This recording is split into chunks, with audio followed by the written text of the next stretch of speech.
But many lawmakers were shocked by the number of extra items on the call, all told 67.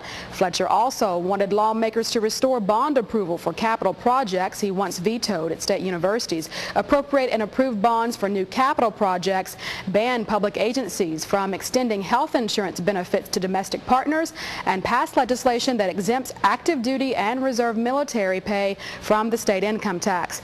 Within a few minutes of the session's start on Thursday, House Speaker Jody Richards relinquished his chair, assumed his floor seat, and made the case for shutting down the session that he said shouldn't have been called in the first place. It's most ridiculous of ironies to see that the very same governor now making energy incentives the centerpiece of his call for a special session. It's beyond audacious for the governor to attempt to manufacture an emergency out of an issue that he ignored just 3 months ago. This leads me to the second question. What has changed to make this more urgent between the time the legislature adjourned in March and the time of the governor's proclamation? Nothing has changed. No emergency has arisen. In fact, the claim of an urgent need to pass a bill is blatantly contrary to the cold, hard facts which have piled up in recent weeks. And let me be clear.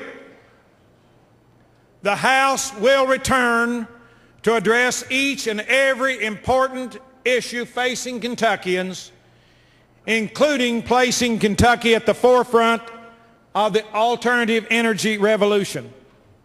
Waiting a few months will not deprive the public of any benefits of important legislation. And taxpayers will not have to pay a single additional penny of expense. Perhaps most importantly, the House will have enforced a bedrock constitutional principle by ensuring that future governors of either party do not toy with the awesome power to call an extraordinary session. Thank you so much. House Minority Floor Leader Jeff Hoover denounced the Speaker's request to adjourn prematurely, saying it was unconstitutional. He said lawmakers could be charged with official misconduct for leaving the Capitol without doing their duty.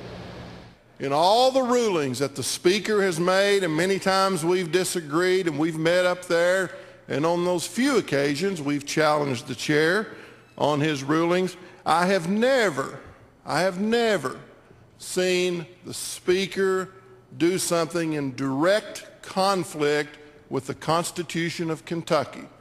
And that is what this resolution does. You may say, how does it do that?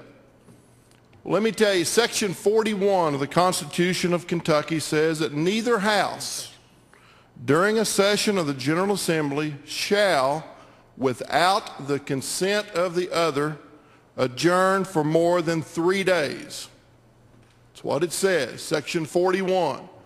We cannot adjourn, sine die, or anything else without the consent of the Senate for more than 3 days. Section 41 of the Kentucky Constitution. It is in no way a violation of our constitutional duty for us to make the judgment that the governor has improperly called a session and that the taxpayers do not want a session and that it's not worth the cost to the taxpayers to deal with issues that are not an emergency. So I question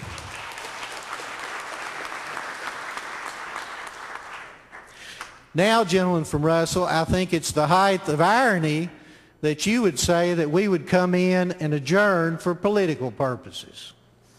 Now really, what are the political purposes going on here?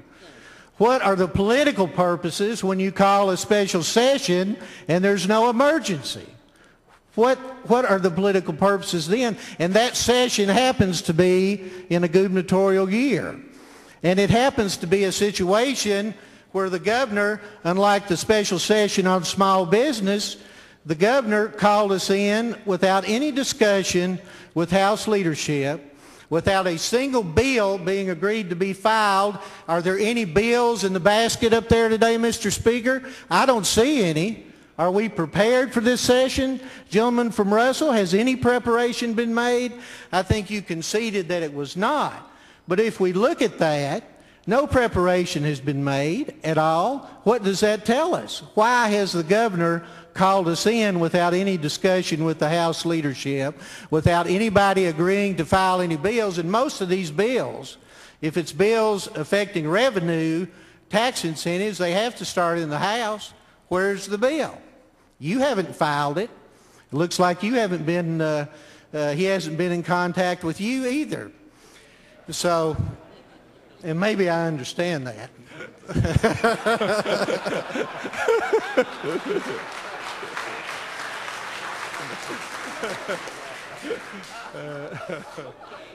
Now, gentleman from Russell, after the Speaker came down and talked about how we've been talking about CTL, coal to liquid. That's what the governor's, or that's what the Senate pitch was about. The talk about the need for energy security. The talk about $3 a gallon gas, which I just heard my good friend from Providence talk about. That's what you just talked about. Well, hey, as the Speaker said, this incentive's not about a coal to liquid plant, as we discovered just very recently in a contract that was not publicized by the administration. Peabody already has a feasibility study going on for a coal to liquid plant, which they may or may not do next year. They don't need any additional incentives for that now.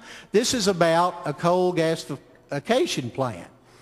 And not only that, there's been no discussion about what the administration would do about carbon capture and other environmental issues that many members are interested in.